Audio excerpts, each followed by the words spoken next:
They changed the locks on me, without warning, without reason, and without a trace of guilt. My name is Danica Monroe, and from wherever you're watching this, stay with me. Because I need to ask you something. Have you ever been locked out of a home you paid for by the people you thought were family? I stood outside the gate, confused at first. My code wasn't working. The keypad just blinked red, like I was some stranger trespassing. I tried again. Red. Then I checked my phone. One new message from Dad. We've changed all the locks on the front door, and also the gate code. We no longer trust you. Just like that. No call. No conversation. No confrontation. And the part that gutted me? There was no we in our family decisions until it was time to shut me out. I'd been paying the $4,800 monthly mortgage quietly for over a year. Every single payment. Auto-debited from my account. Because they said they were struggling, and I believed them. Because I thought being the eldest meant stepping up when no one else could. Because I believed family meant sacrifice, even if no one saw it. Even if they never said thank you. But now, apparently, I was untrustworthy. After paying over $57,000 toward a house I didn't even live in full-time anymore. After stepping aside so my younger sister, Bree, could have the bigger room for her business setup. Now, they locked me out. No explanation. No warning. Just cold digital rejection. I stood on the curb in my own childhood driveway, suitcase in hand, watching the gate blink back at me like it knew a secret I didn't. For a second, I thought it was a mistake. Some mix-up. Maybe Dad pressed the wrong button. But then I remembered what happened 3 days ago. Bree had thrown a dinner party. I wasn't invited. But I came home mid-event. And I overheard her laughing in the kitchen. Honestly, she's always been the backup plan. She's just too dumb to know it. She keeps paying the bills like we're her little rescue mission. And then Dad added, she's a good girl. Just doesn't need to know how things really work. Bree deserves this house, not her. I didn't say anything that night. I just quietly walked back out. But I didn't forget. So when the message came, the one saying we don't trust you, I didn't cry. I smiled. Because finally, I had proof. Proof that they never saw me as family. Only as a filler. A fund. A fool with a password. But they forgot one crucial thing. I never took my name off the mortgage. I had power. I had options. And I had receipts. So I walked away that night with one thought. Fine. Very smart. But I think you overlooked one thing. And what I did next.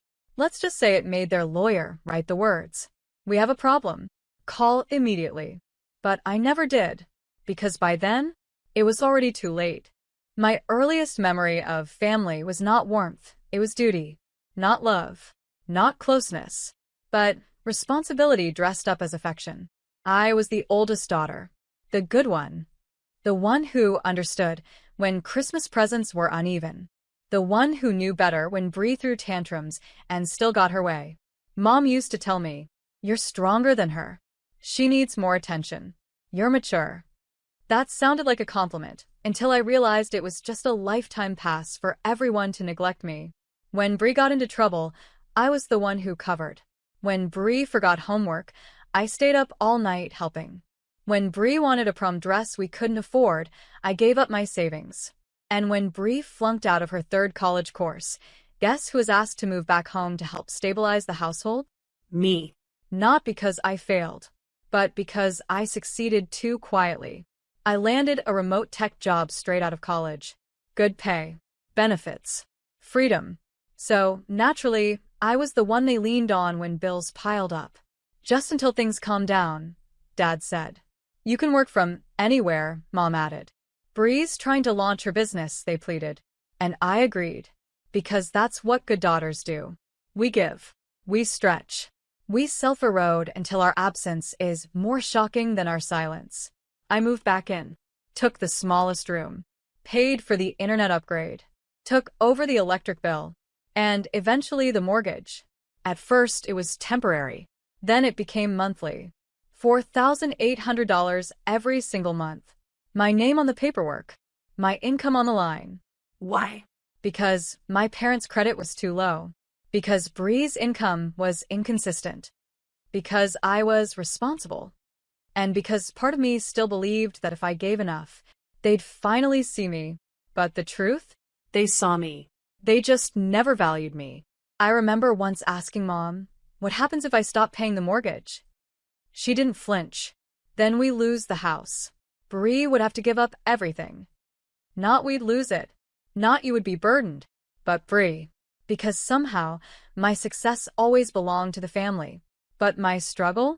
That was mine alone. Still, I stayed. Until that night, I heard them laughing in the kitchen, calling me a backup plan. A fool. And suddenly, the mosaic of my life shattered into its real pieces. I saw every moment for what it was, not love, but leverage. And when Dad sent that message, "We no longer trust you," it was poetic. Because I had trusted them with everything. With my finances. With my stability. With my silence. But they never trusted me with a room. Or respect. Or honesty. They had made it clear. Bree deserved the house. I was just the wallet holding it up. So, I made a decision. Not out of rage, but clarity. Because when you finally realize you're not family, you stop paying to stay in someone else's story. And mine was just beginning. I didn't cry. Not after the message. Not after the gate wouldn't open. Not even after I realized they changed the front door lock too, as if I were a threat, not a daughter. I felt something colder than anger. Clarity. For the first time, I saw every past kindness for what it was, a leash. A trap wrapped in gratitude. I remembered last Thanksgiving. They didn't ask me if I'd be home. They informed me.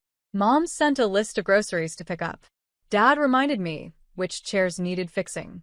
Bree walked in late and called me her sponsor with a smirk. And I laughed it off.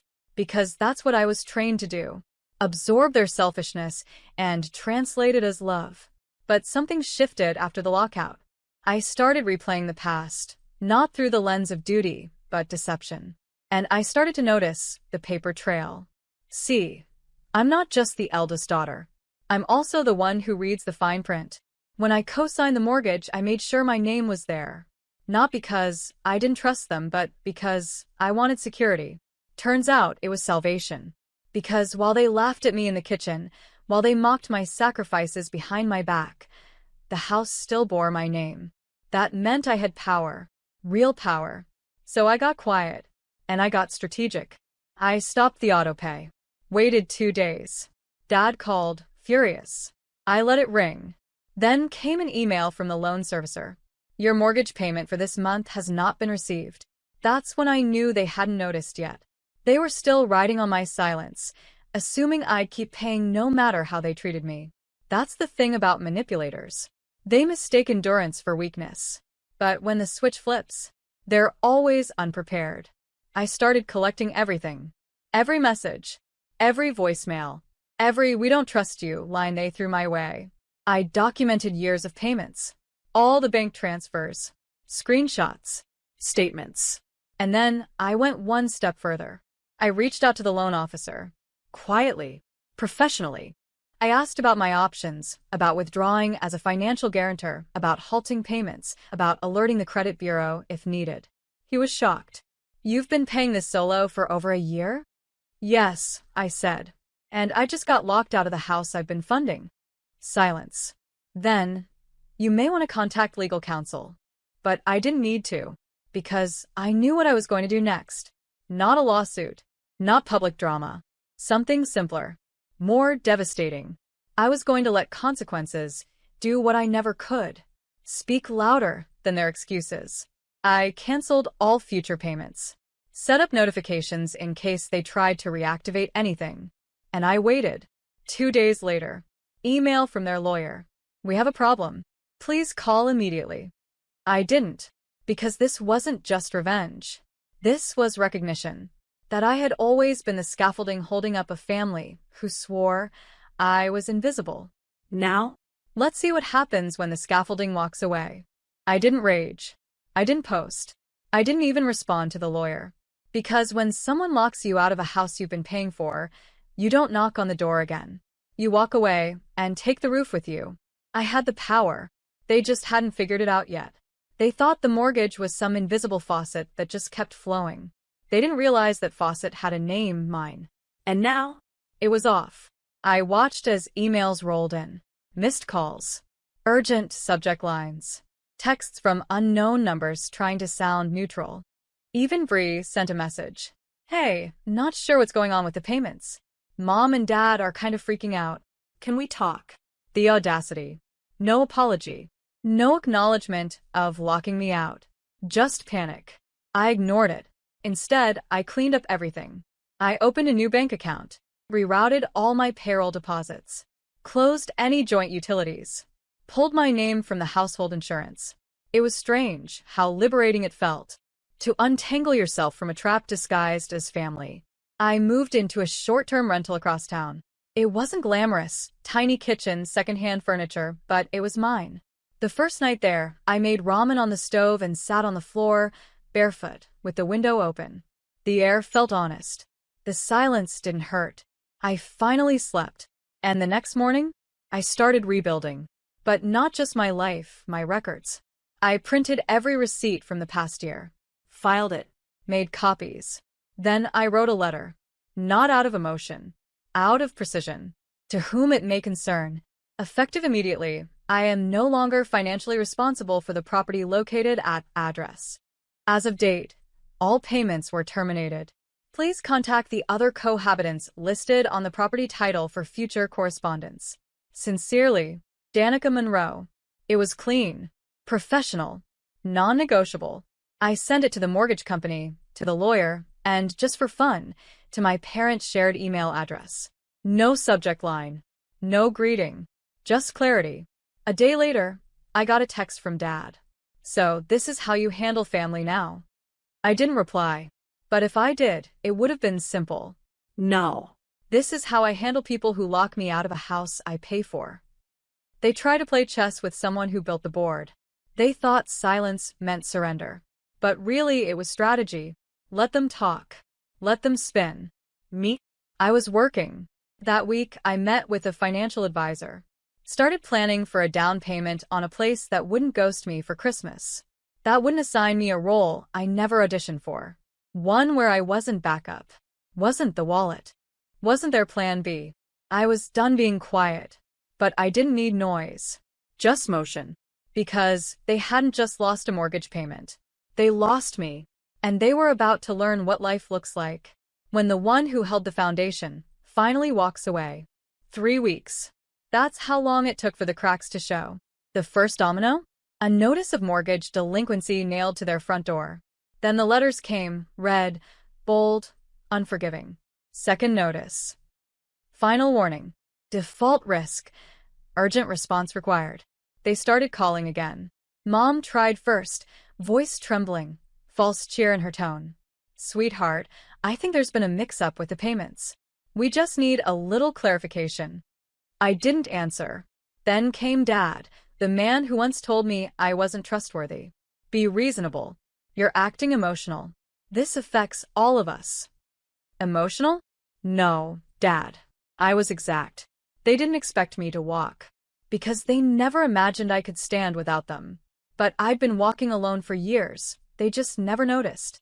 Next came the community whispers. Neighbors asking why the lawn was uncut. Why the mail piled up. Why Dad looked tired. Why Bree posted fewer selfies and more vague quotes about betrayal and loyalty. She went live one night. Eyes glossy, voice shaky. Sometimes, even your own blood turns on you. But God sees everything. And oh, the irony. Because God saw everything when she laughed about me being the family ATM. When she watched them change the locks and called it necessary. When she stood in my room wearing my old hoodie like it was her prize. Now, God saw the eviction notice tucked into the mailbox. The mortgage company reached out again, this time to all parties on the loan. I'd already informed them. I wasn't paying. I'd fulfilled my share, and I had documentation to prove it. When the loan officer called, his tone had shifted. You're not liable for future payments without agreement. They will need to assume responsibility. Translation. Sink or swim. And they didn't know how to swim. Bree tried texting again, the longest message she'd sent in years. You always take things too far. You didn't even try to talk to us. Is money worth more than your family? I stared at the screen for a long time.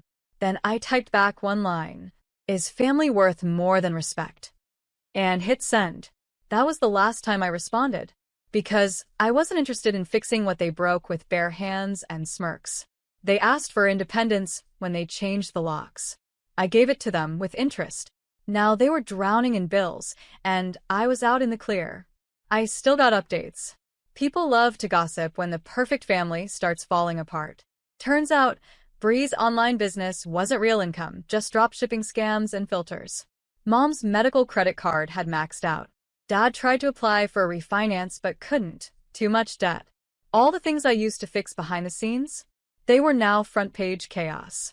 And me? I was finally at peace. Not because they were suffering, but because I wasn't saving them anymore. You see, sometimes the best revenge isn't fire. It's withdrawal. It's choosing yourself so completely that the people who fed off your silence starve. They changed the locks. They forgot. I had the keys to everything. The house wasn't just falling apart from the inside. Now, it was starting to show on the outside. A neighbor sent me a photo. The once pristine lawn now overgrown. The porch light flickering. And taped to the front door. Bold as day. Notice of foreclosure proceedings. I stared at the picture for a long moment. Not because I wanted to gloat, but because that door, the one they locked to protect the family, it was now wide open to judgment, shame, and cold air. And I hadn't even touched it. That's the thing about karma. It doesn't knock. It uses the front entrance you thought you owned. The fallout didn't stop there. Bree's carefully curated social media life, the expensive lattes, the office views, the soft life aesthetic, began to unravel fast. She started posting cryptic stories. Some people are only with you when you're winning. You think you can trust family, lol. God removes people for a reason. And suddenly, her followers started asking questions. What happened to your house? Didn't your sister help buy that place? Wait, who's paying your rent now? She disabled comments. Mom wasn't handling it any better. The community she once gossiped with at church, they'd gone quiet. Her best friend, Aunt Carla, apparently found out everything. Because Carla texted me. I'm sorry. I didn't know what they were doing to you. If you ever need anything, I'm here. I didn't reply, but I smiled. Because that was the thing with my family, they worked so hard to control the narrative. But when the truth started bleeding through the cracks, even their masks got tired. They tried to host a family-only barbecue to save face. A few neighbors showed up, but one of them told my cousin later. It was awkward. Bree was on her phone the whole time and your mom seemed off. Your dad barely spoke. Because what do you say when the daughter you ghosted turned out to be the one holding your whole life together? What do you tell guests when they ask, "How's Danica?" and your throat catches?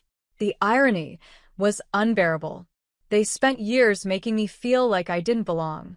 Now, they were in the exact space they built for me. Isolation. And the lawyer? Oh, he reached out again. I believe there's been a misunderstanding. Your parents are willing to restructure the agreement if you're open to conversation. I responded this time. Just one sentence. Please forward this to your clients. I don't co-sign for people who don't recognize me at the front door. Silence. They were scrambling, scratching at every old contact, trying to find a patchwork fix for a structural failure. But this wasn't about a missing payment anymore. This was about the collapse of entitlement. They lost their funding, their fixer, their silent supporter. And with her absence, the whole house began to rot, not from weather or weeds, but from the hollow space left behind. See, when you build a house on someone's back, don't be surprised when it crumbles the moment they stand up. And I had. Tall. Unapologetic. Free. I didn't tell anyone where I moved. Not friends. Not old coworkers. Not even the nosy aunties who suddenly remembered I existed once the foreclosure notice went up. Because this time, I wasn't starting over. I was starting right. The apartment was small, humble, just enough sunlight to kiss the walls every morning. No framed degrees. No gratitude plaques from my family for covering their messes. Just one quote I wrote on a sticky note and taped above my desk. You don't need a room to be part of a family, just peace to be part of yourself. I breathed for the first time in years. No checking apps for bounce transfers. No text at 2 a.m. saying, "Can you cover this real quick?"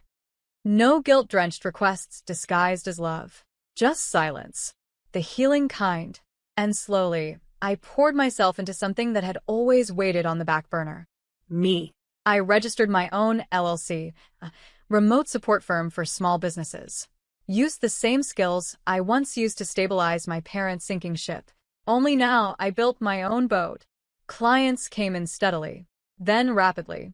Within months, I hired a part-time assistant, something Bree once said I wasn't cut out for. Ironic, because now I was the one paying her type. I started therapy. The first session, I cried for 30 minutes without words. The second I said, I wasn't the backup plan. I was the blueprint. And my therapist smiled and said, "That's where we begin." I bought a used car in cash. Cooked dinners that didn't have to feed ungrateful mouths. Learned to sleep in the middle of the bed because no one was going to shove me aside anymore. One night, I got a text from Bree. "You really don't care about us, huh?" I didn't reply, because it was never about caring. It was about surviving. She didn't understand that I had cared too much for too long. That every dollar I gave was a note in a love song they never listened to. Now I had nothing left to prove. I was living, not loudly, Not to spite them. but quietly, to honor myself. I started volunteering at a local youth shelter on weekends. Met girls who looked at me with eyes full of silence, the kind I knew too well. I told them stories, not of pain, but of possibility. Of what happens when you stop trying to earn space at a table that's always been too small. One girl, maybe 16, asked me, "So, what did you do when your family shut the door on you?" And I said, "I bought the land next door and built my own." She laughed like she'd never heard something so rebellious. But it wasn't rebellion. It was redirection. Because that's the truth no one tells you. Sometimes your family locks the door, so you'll finally build your own home, with better walls, stronger roots, and no gate codes to keep you out. It happened quietly, the final message. A plain white envelope slid under my new apartment door. No return address. Just my name, written in my mother's handwriting.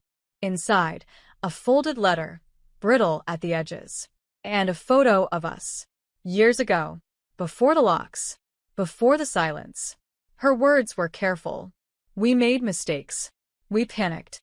Your father and I were afraid of losing control. Bree didn't handle things well. Neither did we. The house is gone. The mortgage defaulted. We're renting a one-bedroom now. I wish things had been different. I miss my daughter." I sat with that for a long time. Not with rage. Not even with sadness. Just stillness. Because there it was. The final thread. The last tug on my old loyalty.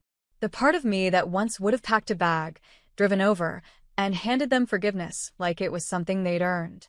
But not this time. I didn't reply. Because healing isn't always about reconnection. Sometimes it's about completion. And I was complete. That weekend, I moved into my new condo. My name, and only my name on the deed.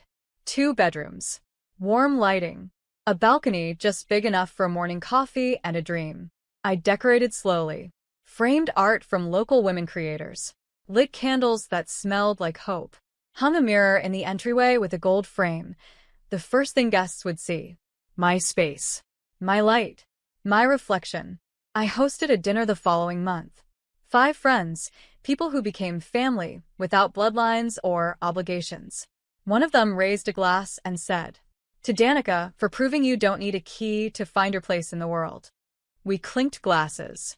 And I looked around that table, at the love, the laughter, the honesty, and realized I was never asking too much. I was just asking the wrong people. Because the truth is, I had always been a room of my own. I just kept offering myself to people who refused to furnish me with dignity. Now, I was full. Of peace. Of boundaries.